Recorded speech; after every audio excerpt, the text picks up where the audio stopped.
Hello guys, here we have the plug and play vape. I wanted to talk to you guys about the leaking on some of these cartridges. Uh, I've had problems with these leaking when they get to the halfway point. There's no way, there is a way to avoid it.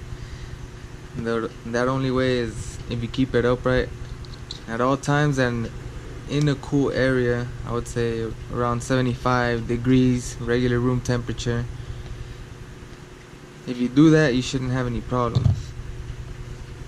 Overall, these things are the best cartridges I've had out of every other high-end brand.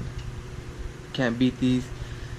Steezy is somewhere there, but you just can't.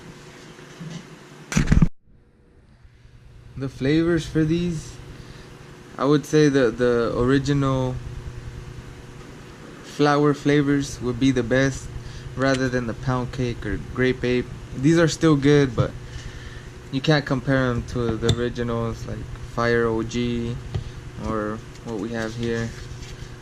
It's Pineapple Express. Pineapple Express is it's a real deal there.